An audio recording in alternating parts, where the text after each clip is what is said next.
continuando com a doutora Fernanda falando sobre o Setembro Amarelo, né? Se vocês prestaram atenção, né, doutora? Boa tarde, em primeiro lugar, né? Boa tarde, Solange, boa tarde a todos. Hoje nós vamos falar especificamente mais das incapacidades. Isso, acho importante ressaltar que os benefícios por incapacidade são devidos a todos os segurados, a todos os trabalhadores, a todos aqueles que contribuem para a Previdência Social, independente de ser uma doença psiquiátrica. Todos aqueles que estão acometidos por doenças que incapacitam para o trabalho podem buscar essa cobertura social para poder fazer o tratamento e se afastar das suas atividades habituais e poder retornar com saúde. Doutora, quais as doenças que podem dar direito ao benefício por incapacidade? E os benefícios que conhecemos como auxílio-doença e aposentadoria por invalidez? Solange, esses benefícios, antes dessa reforma da Previdência que aconteceu em novembro de 2019, eles, pela legislação, eram denominados auxílio-doença e aposentadoria por invalidez. A reforma mudou a nomenclatura até mesmo para deixar um pouco mais claro que o auxílio não é pela doença, o benefício é pela incapacidade temporária. A aposentadoria por invalidez tiraram esse nome de aposentadoria porque ela também não é definitiva como as demais aposentadorias e mudou a nomenclatura para benefício por incapacidade permanente, ou seja, é aquela incapacidade que a curto prazo não vai ser restabelecido a condição de saúde da pessoa. Então, todas as doenças que ensejam essa dificuldade da pessoa compatibilizar o trabalho com a doença, merece essa proteção social do INSS para se afastar de suas atividades, para tratar, para se reabilitar e voltar ao mercado de trabalho apto a desenvolver suas atividades.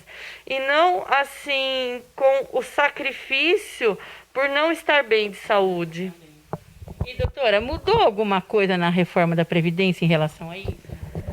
Infelizmente mudou, e mudou também bastante, como nós já falamos da pensão por morte, que mudou bastante drasticamente sobre a questão do salário, do valor do benefício. A reforma também atingiu em cheio o valor desses benefícios. Acabou abaixando? Abaixou e abaixou bastante. Porque agora esses benefícios vão corresponder à média de todas as contribuições que a pessoa fez trabalhando de 94 até a data do requerimento do benefício, mas de todas as contribuições. Antes da reforma, pegava 80% das maiores contribuições. Sim. Então, excluía 20% dos menores salários, para dar uma média melhor desse benefício.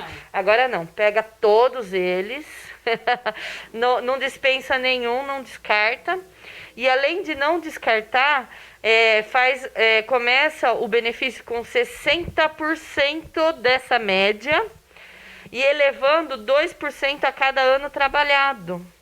Então, veja, se a pessoa trabalhou apenas 2 anos, essa média vai ser bem baixa. Nossa, é assustador mesmo, porque assim, a pessoa trabalha e aí precisa se afastar por um problema de saúde, e vai ter gastos com a saúde, porque vai ter que se submeter a um tratamento. Nós sabemos que no SUS não tem tudo aquilo que a pessoa precisa. Às vezes precisa pagar por consulta particular, precisa comprar medicamento, e de repente a renda vai cair drasticamente porque a reforma fez uma nova forma de calcular essas rendas dos benefícios. É bem desastroso a parte da renda desses benefícios após a reforma da Previdência. Como tem muita gente que brinca, fala assim, quem aposentou, aposentou, quem não aposentou, Zé Fini, né? Como nós estamos falando de aposentadoria por invalidez, ela pode ser cancelada ou ela é definitiva, a pessoa que está aposentada já por invalidez? Essa foi uma das principais intenções da reforma, de tirar o nome como aposentadoria por invalidez, porque dava a falsa impressão de que era um benefício definitivo. E na verdade não é. A aposentadoria por invalidez, ela significa que ela é um benefício sem data final de término, mas ela pode ser revisada a cada 2 anos. Então, quer dizer, o INSS pode convocar a pessoa para fazer uma perícia de revisão médica a cada 2 anos para verificar se ela ainda continua com a incapacidade permanente ou se houve alguma evolução do quadro que a pessoa, a cada 2 anos, ela pode ser convocada para perícia ou a cada vez que o governo faz esses pentes finos na Previdência. Mas aí ele manda uma carta avisando tudo. Ele manda uma correspondência convocando para a data da perícia que vai ser submetido.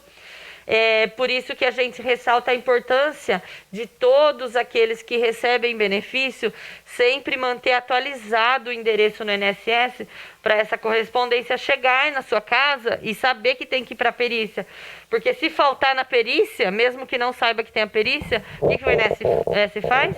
Ele suspende o benefício até que a pessoa vá até o INSS para regularizar isso. Gente, e agora, doutora, com o retorno dos atendimentos da Previdência, né, Social, como ficam os assegurados que receberão apenas salário mínimo, auxílio de doença, pois não passaram pela perícia? E aí? Então, enquanto ficou essa pandemia e as agências do INSS ficaram fechadas e as pessoas estavam recebendo auxílio doença, podiam fazer os pedidos de prorrogação ou entrar com o novo auxílio doença com documento. Acabaram recebendo porque juntavam no sistema do INSS lá no site ou no aplicativo o atestado médico particular. Os servidores do INSS faziam essa análise desses atestados, ver se cumpria os requisitos aí da medida, da portaria, da lei que o INSS colocou em vigor nesse período, e aí concedia o auxílio doença no valor apenas de um salário mínimo. Mas pode ser que a pessoa tinha direito ao auxílio doença num valor superior ao salário mínimo. Ficou só o salário mínimo. Então agora, com o retorno das agências, ele vai ter que marcar a perícia lá no INSS para o perito fazer essa análise, fazer essa entrevista e verificar se ele realmente estava incapacitado, se esse benefício é devido, porque daí o INSS vai pagar essas diferenças desses meses que ficou para trás. Mas se o perito considerar que a pessoa não estava incapacitado, também a pessoa não vai ser obrigada a devolver o que recebeu desse auxílio doença. Não vai ter que devolver. Agora fala para mim, né? E agora tá voltando todas as perícias. O médico, né, que tá fazendo a perícia, ele nega que continua o auxílio doença. A pessoa tem como fazer mais alguma coisa? Tem sim. Claro que tem.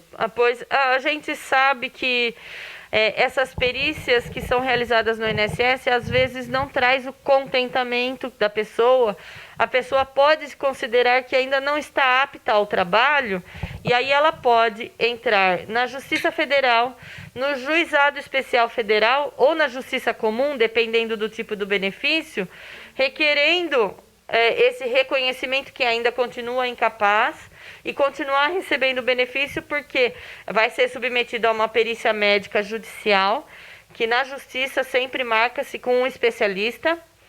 E aí, se o perito nomeado pelo juiz reconhecer que a pessoa continua incapacitada, o juiz determina que o INSS restabeleça o benefício e pague desde quando foi cessado. Então, a pessoa pode conseguir receber todo esse período que ficou sem receber, aí porque o INSS cessou o benefício, com a propositura da ação judicial. Por isso que eu vejo que muitas pessoas falam assim, eu recebi os atrasados.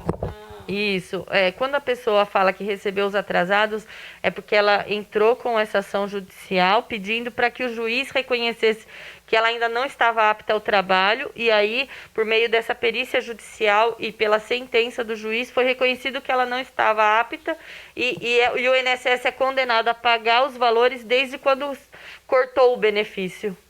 Então, gente, olha, hoje foi muito interessante, porque a doutora disse assim, que se você recebeu, agora, né, voltando o INSS a funcionar, Você não vai precisar devolver o que você recebeu, se for negada, né? E se for a mais, você vai receber aquilo. Então, se você não receber, você tem que verificar. Tem que verificar. Abrindo as agências do INSS, já tem que ir lá pedir para agendar perícia, reivindicar seus direitos, apresentar os atestados médicos, prontuários, receitas, exames, para provar que durante esse período de pandemia você não estava capaz de trabalhar, e aí você recebe a diferença do benefício, ou tem a prorrogação do benefício por um tempo superior, demonstrando que ainda continua incapacitado. Doutora, só antes de terminar, eu fiquei com uma dúvida aqui, né? Que nós sabemos que a aposentadoria por invalidez tem que ser avaliada em 2 e 2 anos. Mas e aí, se a pessoa já está com mais de 60 anos, ela tem o direito de aposentar, mesmo assim ela precisa? Então, existe uma lei específica a respeito da aposentadoria por invalidez, do segurado que já está recebendo aposentadoria por invalidez, quando completar 60 anos de idade, não pode mais ser convocado pela perícia. Aí nós podemos dizer que essa aposentadoria é definitiva. Pelo valor que Isso, ela é definitiva pelo valor que estava. E também há uma outra previsão que a maioria desconhece e não reivindica isso perante o INSS, que é o quê? Quando a pessoa já recebe o benefício por incapacidade, seja auxílio-doença mais aposentadoria por invalidez, por um período superior a 15 anos.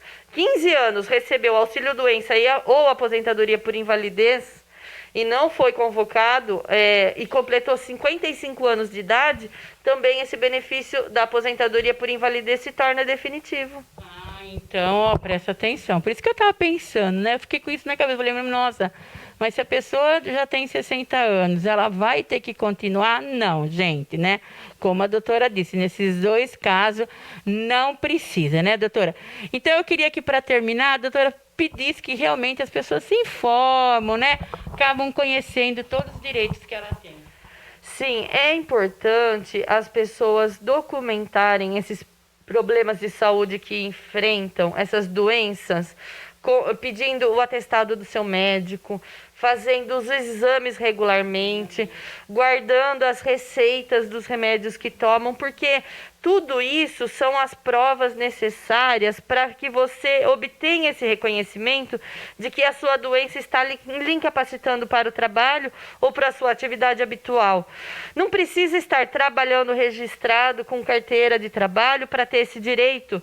Se a pessoa paga o INSS como facultativo ou como contribuinte individual, que é o autônomo, de repente é acometido com uma doença e não está conseguindo mais trabalhar para conseguir prover o seu sustento, ou a dona de casa não está mais conseguindo fazer o trabalho da casa para manter tudo funcionando, para manter o lar em condições habitáveis, limpo, não está conseguindo desenvolver a sua atividade e está recolhendo como facultativo, ela tem direito a pedir o auxílio-doença ou aposentadoria por invalidez, que são os benefícios por incapacidade temporária ou permanente.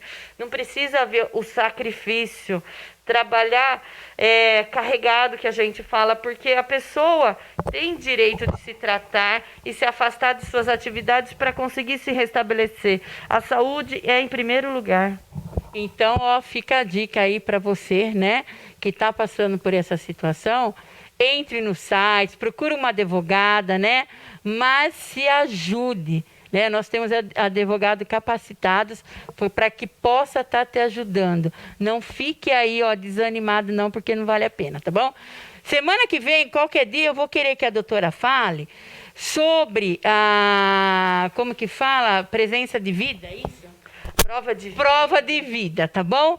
Eu quero falar nisso porque muitas pessoas aí, fica ligadinha aqui na Previdência com a doutora Fernanda, que nós vamos falar sobre prova de vida também, porque muitas pessoas ficam sem receber porque não sabe que tem que provar que está viva. Né? Exatamente. Tá? Pode deixar. Tá? Pode deixar. Então, fica a dica aí para você.